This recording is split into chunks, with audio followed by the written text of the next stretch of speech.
Halo para sahabat, kembali bertemu dengan saya Philips. Tujuan video kita kali ini adalah satu, terbentuk antibodi secara optimal. Yang kedua, menekan efek samping pasca vaksinasi COVID-19.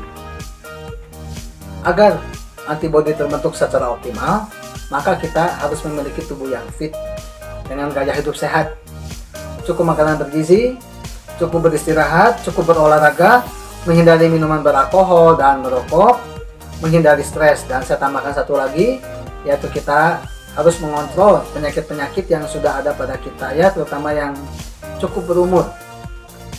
Dan secara umum kita juga harus mencegah sejumlah gangguan kesehatan yang bisa terjadi ya, misalnya flu. Karena kalau terjadi penyakit, maka beban kerja tubuh kita terbagi ya, tidak terfokus pada hasil vaksinasi. Kemudian, apa yang bisa kita lakukan untuk menekan efek samping vaksinasi? Terutama KIPI ya, kejadian ikutan pasca imunisasi.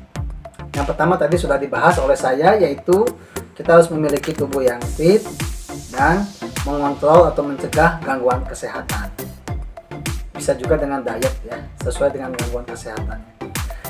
Kedua, kita harus memilih vaksin yang berisiko lebih kecil sesuai dengan usia kita dan juga masalah-masalah kesehatan yang masing-masing mengalaminya. Untuk ini kita bisa berkonsultasi dengan dokter masing-masing ya, supaya lebih aman dan lebih pasti. Apa yang harus kita lakukan sebelum menerima suntikan vaksinasi?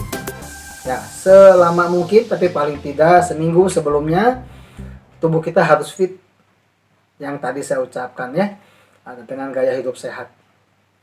Tetapi khususnya H-1 kita harus cukup istirahat, terutama pada malam hari.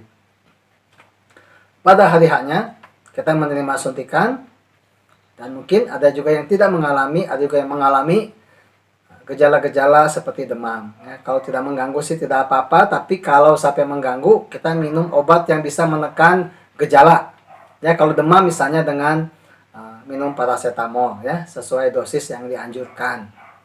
Selanjutnya, bagaimana keesokan harinya H+1 ya, biasanya kita tidak melakukan aktivitas yang berat ya, kita observasi juga.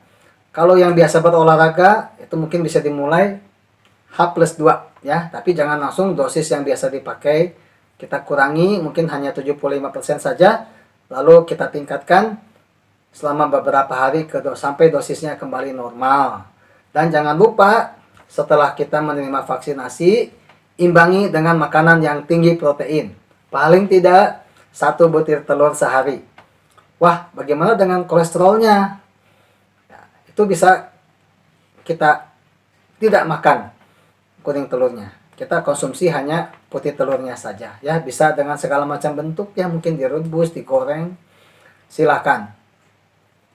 Dan ini harus kita lakukan terus ya, 1 bulan, 2 bulan, jaga dengan makanan yang bergizi dan gaya hidup sehat.